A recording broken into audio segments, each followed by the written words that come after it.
Okay, let's look at section 1.4, the Service Value System, or SVS as it's more commonly referred to. In many ways, this is the sort of high-level structure for ITIL 4, okay? And we talk about it as a system, okay? So for service management to function properly, it needs to work as a system. So the Service Value System contains all the sort of key components, that are needed to be in place for the successful management of services and the creation of value through our products and services. Okay, so we'll look at these in a bit more detail. I tend to view the Service Value System as a bit of an overlay on top of the organisation that you consider to be the provider organisation.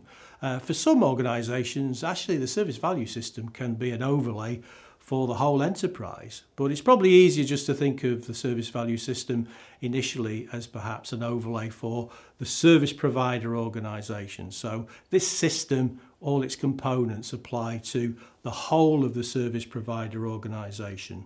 Okay, so here is the graphic, the illustration of the Service Value System, the SVS. So we'll look briefly at the key components, and we'll look at the sort of input and the output. Probably easy to do the input and the outputs first. So when we look at inputs to the service values system, we have this sort of opportunity stroke demand.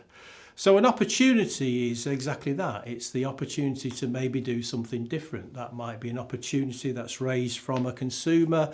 It might be an opportunity to use different technology, maybe from a supplier or vendor. Or it might be an opportunity that we see in terms of maybe some different products and services that we could perhaps provide to our current consumers.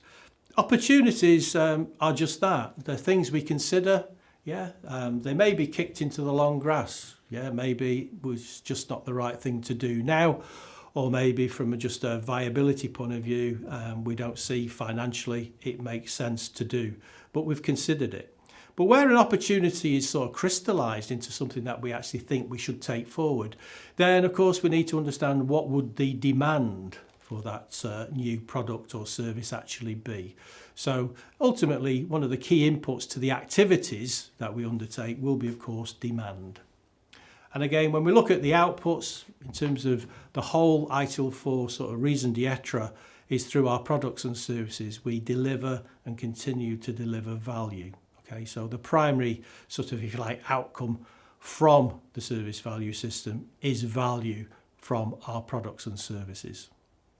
So let's look at the sort of components at high level. So we've already covered guiding principles. So guiding principles, as we've said, give people a suggested approach we should consider whenever looking to create something new, change something that exists, or maybe even when we're looking to decommission or retire. So we've already covered the guiding principles. Governance is about direction. It's about providing direction for the organisation. Often that will manifest itself in terms of things like policies and controls. Are we doing the things we should be doing? We need to evaluate that we're making the progress we should be making, and if not, change it. So governance is making sure that we're following the direction that's essential for the success of our service provider organisation. We go from the bottom of the graph up, we've got continual improvement. So continual improvement is something that really applies to everything in the service value system. Okay, so when we talk about continual improvement, it applies to everything. Whether it's people, practices, processes, tools, value streams, anything and everything. This is quite a big difference from ITIL version 3. ITIL version 3 talked about continual service improvement. It's now called continual improvement. Maybe continual service improvement implied that we only really looked at improving services. Whereas in fact we should be looking at everything we do in the organisation. Every activity, everything we perform, we should always be asking the question, can we improve it? Can we make it better? So continual improvement, it's drop service because it's not just about focusing on the services, it's about looking at everything we do. Quite often in a version 3 world, people not close to day-to-day service, maybe one step removed, thought continual improvement didn't apply to them. Actually, in ITIL 4, continual improvement applies to everything and everybody. So quite a big difference there. Practices. So practices are the sort of combination of people, of processes and tools. So this collection of organisational resources.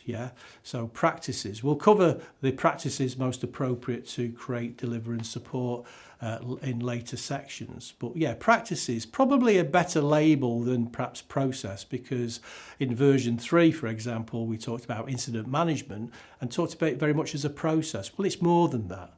It's about the people and the skills. It's about the tools that we use. It's about the processes that we follow. So practices we'll cover as appropriate for create, deliver, support in a later section. And then finally at the core, the service value chain. And this is where we actually document the sort of activities that we undertake. So to create value, to respond to that demand, what's the actual activities we need to undertake, and how do the different activities sort of interrelate with each other. So the service value chain we'll look at in a bit more detail in the next section.